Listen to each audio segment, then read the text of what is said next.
তো বাবা আপনি এইগুলো সময় বার করেন কিভাবে? আপনি তো চাকরিও করেন, জি মাদ্রাসায়, আবার ব্যবসাও বড় ব্যবসা, কিভাবে কি করতেছেন একটু জানাবেন আমাদেরকে। বিষয় হলো আমাদের কিছু কিছু মৌলিক চাহিদা রয়েছে, আর সেই চাহিদাগুলো পূরণ করতে গিয়ে বর্তমান বাজার মূল্যের যে ঊর্ধ্বগতি, বোঝা গেছে?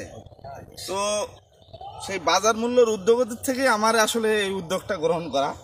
সেটা হলো আমরা চাকরি করি ভালো কথা, ব্যবসা করি ভালো কথা, পাশাপাশি আমরা নিজে উৎপাদন করে কিছু খাবো, আলহামদুলিল্লাহ। সেই জিনিসটা আমরা বাজারে পাই না। বাজারে গেলে দেখা যায় যে কীটনাশক দেওয়া, ফরমালিন দেওয়া, অনেক ঝামেলা। এত করে হয় কি আমাদের শারীরিক সমস্যা হয়ে যায় কীটনাশক প্রভাবের কারণে। দৈহিক মনে করো আমরা চাহিদাগুলো ঠিকভাবে করতে পারি না।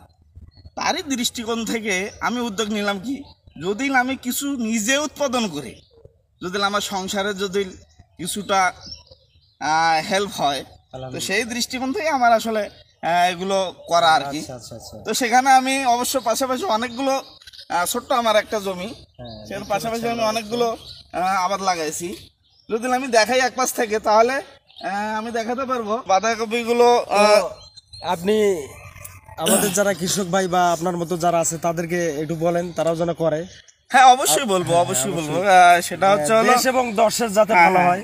আর যেহেতু আমাদের বর্তমান দেশ একটা ক্রাইসিসের মধ্য দিয়ে যাচ্ছে, তো সেইখানে অর্থনৈতিক একটা বাড়তি চাপ পড়ে গেছে।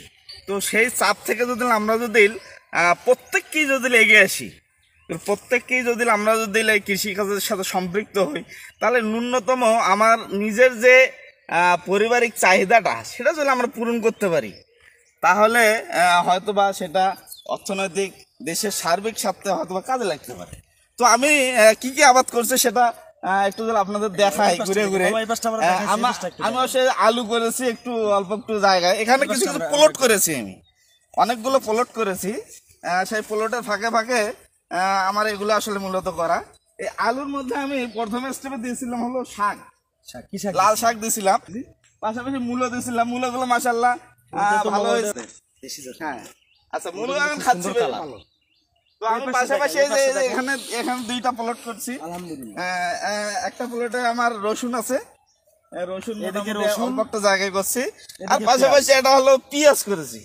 পেঁয়াজটা মাশাআল্লাহ মোটামুটি ভালোই হয়েছে। বাবা আপনার কিন্তু সবগুলো খুব সুন্দর হয়েছে। আচ্ছা, তারপরে আমার পাশে একটা জাংলা আমি করেছি আর কি। সে জাংলার নিচে আমি দেখাই। হ্যাঁ, নিচে আমি আদা লাগাইছিলাম। আদা? হ্যাঁ, নিচে আদা। হ্যাঁ, এই যে আপনারা যদি একটু দেখান, নিচে আদা লাগাইছিলাম। কিছু কিছু খাইলে মানে আমার পরিবারে যতটুকু লাগে আমি সেটা এখান থেকেই ছিল। আমার এখানে পটল ছিল এর আগে। পটলগুলো আমি কিছুদিন আগে আমি গাছ কেটে দিয়েছি। পাশাপাশি তার উপরে আমি আবার লাউ লাগাচ্ছি। ওই পাশে সিম লাগাইছি। তারপরে আমার আর একটা এখানেও দুইটা ইউনিট করছি। একটা সিম লাগাইছি। সিমের অবস্থা কিন্তু ভালো বাবা। হ্যাঁ, মোটামুটি মাশাআল্লাহ আর কি, আলহামদুলিল্লাহ খুব ভালো অবস্থা। মোটামুটি ভালো আছে। তো এই হলো আমার পাশে আমার সব পেঁপের গাছ ছিল। পেঁপের গাছ আমি পেঁপে মাশাআল্লাহ সারা বছর ব্যাপী আমি কম বেশি খাই আর কি। খুব সুন্দর পেঁপে ধরছে।